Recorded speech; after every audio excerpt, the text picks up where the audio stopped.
Big breaking news చూస్తున్నాం. అయోధ్య రామాలయంలో విరాళాల చోరీ కేసు విచారణ సమయంలో సుప్రీంకోర్టు కీలక వ్యాఖ్యలు చేసింది. ఈ కేసును రాజకీయం చేయొద్దని పిటిషనర్లకు హితవు పలికింది. కోర్టులు రాజకీయాలకు వేదిక కాదని స్పష్టం చేసింది.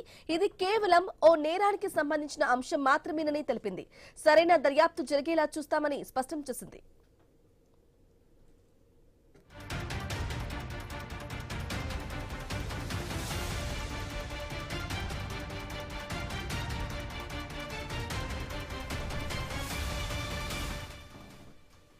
బ్రేకింగ్ న్యూస్ చూస్తున్నాం. అయోధ్య రామాలయంలో విరాళాల చోరీపై సుప్రీంకోర్టు కీలక వ్యాఖ్యలకు సంబంధించి కంప్లీట్ డీటెయిల్ అందించడానికి మా ప్రతినిధి రాజు ఫోన్ ఇన్ ద్వారా అందిస్తారు. రాజు, దేశాన్ని పట్టి కుదిపేస్తున్నటువంటి అయోధ్య రామాలయం ట్రస్ట్ విరాళాల చోరీ కేసు అయితే కీలకమైనటువంటి మలుపులు తిరుగుతుంది. ఇప్పటికే యూపీ ప్రభుత్వం అయితే సిట్ ఏర్పాటు చేయడం ద్వారా ఇందులో అవినీతికి పాల్పడినటువంటి వారిపై కేసు నమోదు చేయడంతో పాటు వారిని కస్టడీలోకి తీసుకుని విచారణ చేస్తున్న నేపథ్యంలో ప్రస్తుతం సుప్రీంకోర్టు న్యాయమూర్తి జస్టిస్ సూర్యకాంత్, జస్టిస్ జోయ్ మాల్యా, బాగ్జీత్ తో పాటు అవి మోహన్లతో కూడినటువంటి త్రిసభ్య ధర్మాసనం ఈ కేసుపై విచారణ అయితే చేపట్టింది. ఈ నేపథ్యంలో సుప్రీంకోర్టు అయితే ఒక కీలకమైనటువంటి వ్యాఖ్యలు చేయడం జరిగింది. ఈ కేసును రాజకీయం చేయొద్దు అంటూ కూడా పిటిషనర్లకు అయితే హితవు పలికింది. ఇది ఇప్పుడు హాట్ టాపిక్ గా మారిందని చెప్పుకోవచ్చు.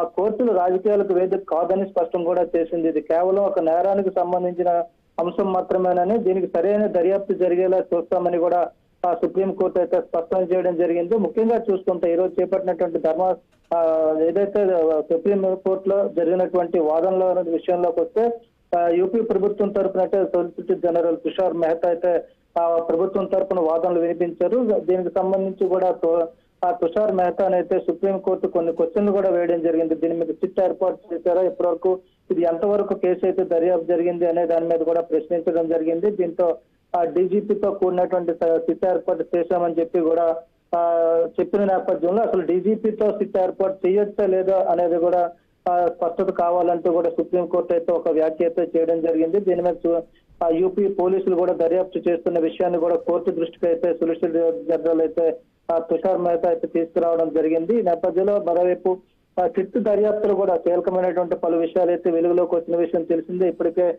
ట్రస్ట్ కి చెందినటువంటి ప్రధాన కార్యదర్శి, మరో ట్రస్ట్ బోర్డు మెంబర్ కూడా రాజీనామా చేసి ఆరోపణలు ఎదుర్కొంటున్న నేపథ్యంలో వారిని కూడా విచారిస్తున్న పరిస్థితి ఉంది. దాంతో పాటు ట్రస్ట్ కూడా ఇటీవల కాలంలో కొద్ది రోజుల క్రితం సమావేశాన్ని కూడా ట్రస్ట్ బోర్డును కూడా ఏర్పాటు చేసి పలు కీలకమైనటువంటి నిర్ణయాలు తీసుకున్నాయి. అందులో ఏదైతే ప్రధాన కార్యదర్శి పోస్ట్ ఖాళీ అయిన నేపథ్యంలో దాంట్లో వేరే వ్యక్తిని కూడా ప్రధాన కార్యదర్శిగా నియమించడంతో పాటు పాత వ్యక్తి రాజీనామాను కూడా ఆమోదించడం జరిగింది. అదేవిధంగా సీఈఓను కూడా ఏర్పాటు చేయాలనేటువంటి ఒక ప్రతిపాదన కూడా ఉంది. పాత మాజీ ప్రధాన కార్యదర్శి కార్యదర్శి అయినటువంటి చంపత్ రాయ్ రాజీనామాను కూడా ఆమోదించడం జరిగింది. మరోవైపు సిబిఐ కాగు విచారణ జరిపించాలని కూడా డిమాండ్లు వస్తున్న నేపథ్యంలో సుప్రీంకోర్టు చేసినటువంటి కీలక వ్యాఖ్యలు అయితే ప్రాధాన్యత చోటు చేసుకుందని చెప్పుకోవచ్చు. ఏంటంటే ఇది ఒక దేశంలోని హిందూ భక్తులకి, హిందూ భక్తుల మనోభావాలకి సంబంధించిన విషయం కాబట్టి ఎంతో భక్తితో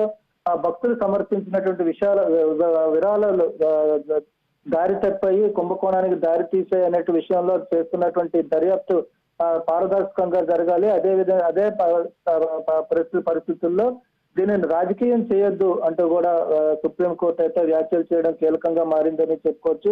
దీన్ని రాజకీయ కోణంలో కాకుండా సామాజిక బాధ్యతగా నేరారోపణలు జరుగుతున్నటువంటి అంశంగానే, నేరం జరిగిన కేసుగానే దీన్ని పరిగణించాలని ఒక కీలకమైనటువంటి వ్యాఖ్యలు చేయడం పట్ల అయితే ఇప్పుడంతా కూడా ఆసక్తి నెలకొందని చెప్పుకోవచ్చు. రాబోయే రోజుల్లో దీనికి సంబంధించిన దర్యాప్తు కావచ్చు, విచారణ ఏ విధంగా కొనసాగుతుంది అనేది అయితే ప్రస్తుతానికి వేచి చూడాల్సిన పరిస్థితి కనిపిస్తుంది. బ్రాహ్మణి. థ్యాంక్ యూ రాజు. బాదుర్గూడ భూముల